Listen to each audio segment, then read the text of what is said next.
Assalamualaikum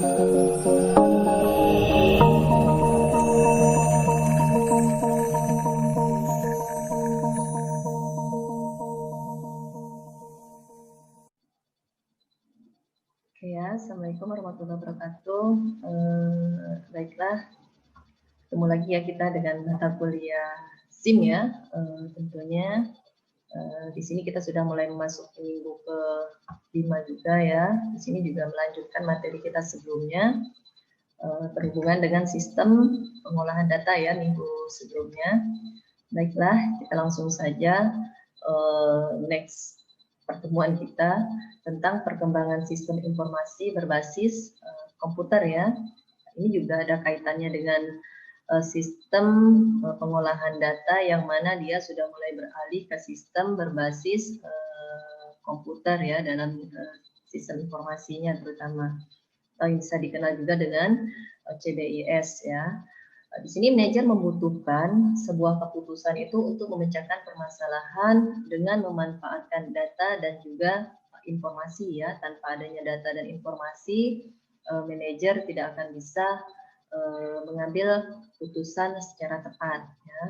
Kemudian informasi disajikan dalam bentuk lisan maupun tertulis ya, oleh suatu pengolahan informasi.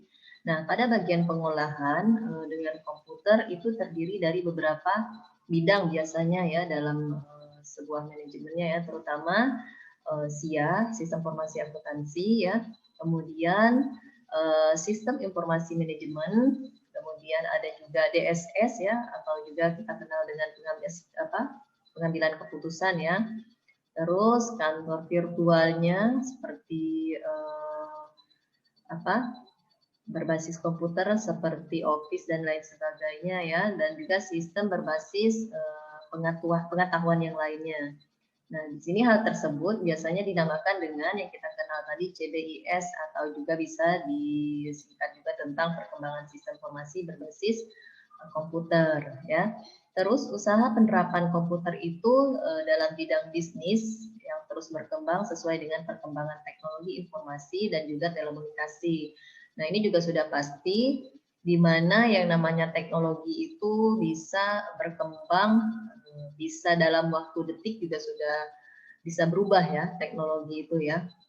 Apalagi kalau misalkan kita menunggu bertahun-tahun ya, maka dalam sebuah perusahaan itu akan sangat-sangat ketinggalan ya. Jadi sangat dibutuhkan yang namanya perkembangan sistem informasi di bidang basisnya itu sudah ke komputer. Oke ya, kita next. Nah, di sini perkembangan masih berhubungan CBIS tadi ya, perkembangan sistem informasi berbasis komputer. Bisa kita lihat di sini adanya problem, ya, adanya suatu permasalahan. Kemudian di sini adanya decision atau juga bisa pemecahannya nanti ya untuk permasalahannya. Ada juga di sini adanya problem solutionnya ya, ada permasalahan solusi daripada permasalahan yang ada. Nah, yang kita butuhkan untuk decision di sini adalah terutama itu adalah data ya, adanya data, kemudian adanya tahap-tahap tadi ya, adanya SIM, adanya DSS tadi atau kita kenal dengan SPK ya, Office Automation, kemudian adanya expert sistemnya. Nanti akan kita bahas satu persatu. Nah, dari segi data minggu sebelumnya juga sudah dibahas ya.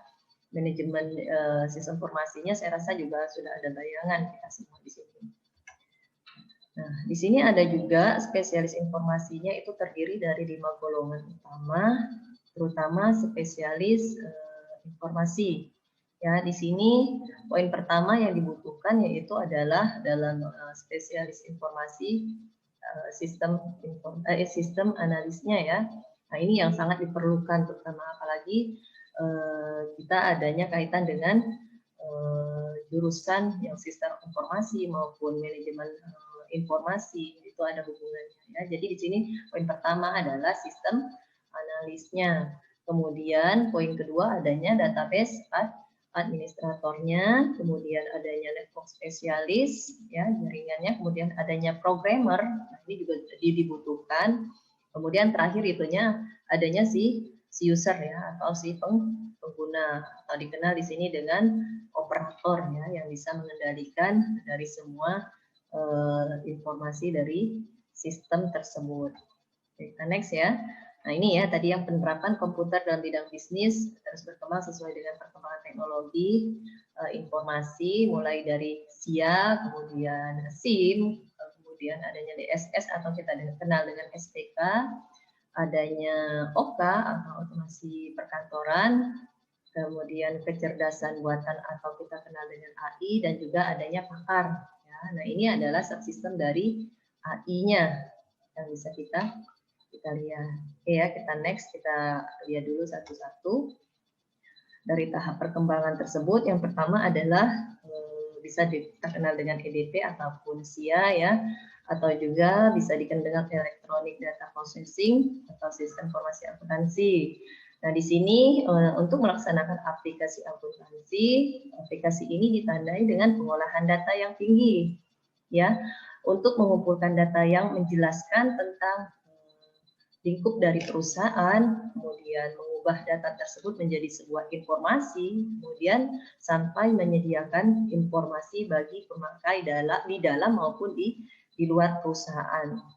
Nah, ini ya dari poin pertama dari SIA. Minggu sebelumnya sudah dibahas.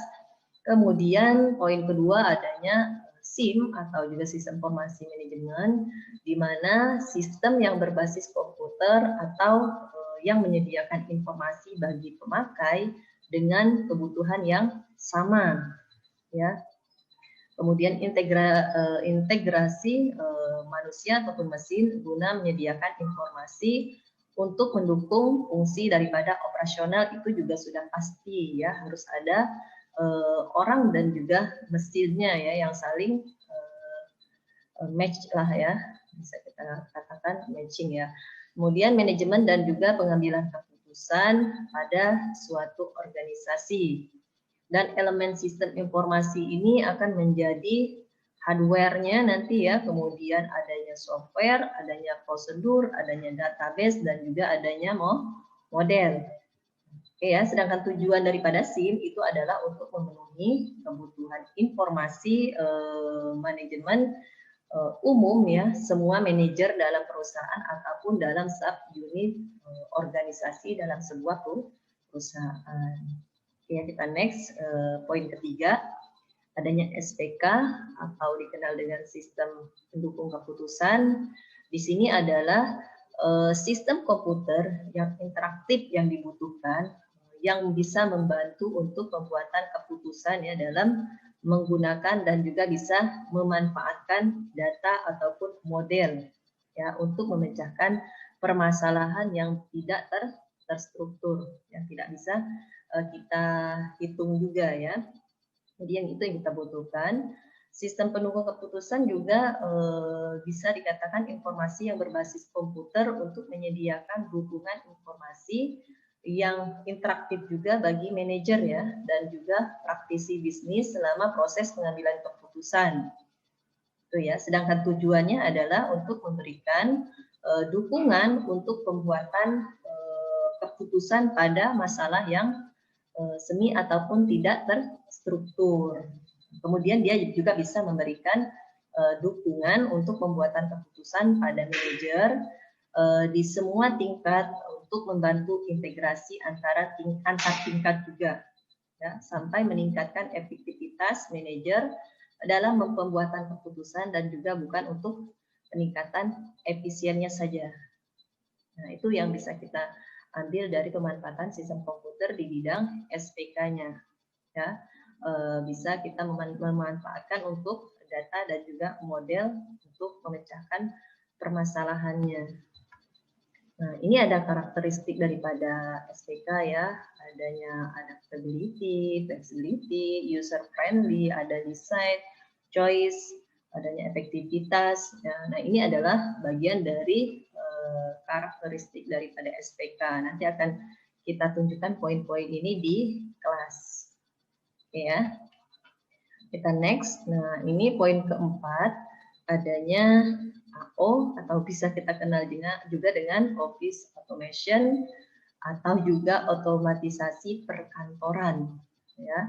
Di sini dikatakan semua sistem elektronik formal dan juga informal, terutama yang berkaitan dengan komunikasi informal dari orang-orang di dalam maupun di luar perusahaan itu sendiri.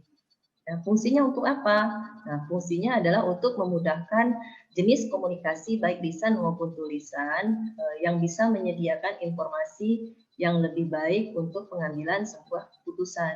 Contohnya banyak ya, email, dan lain sebagainya ya, media sosial juga bisa kita manfaatkan di situ dengan adanya pemanfaatan otomatisasi perkantorannya. Oke, yang terakhir di sini adalah sistem pakar atau bisa dikenal dengan expert system. Ya. Sistem pakar ini merupakan program komputer yang berfungsi seperti manusia, ya, yaitu memberikan konsultasi kepada pemakai mengenai cara pemecahan permasalahannya, ya. Di mana sistem pakar secara umum itu adalah suatu sistem komputer yang bisa bekerja dengan menyerupai pakarnya, ya, yang tertuju adalah para pakarnya. Ya.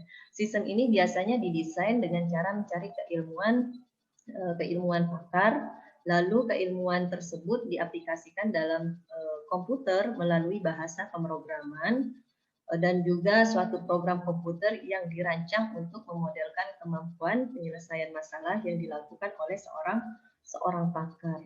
Ya, jadi dalam pakar ini orang-orang tertentu kita kumpulkan. Contohnya misalkan Anda pernah lihat aplikasi Kala Dokter, ya. Di situ kan adanya masalah kita, kemudian kita berkonsultasi, kemudian di situ ada pemecahan masalahnya.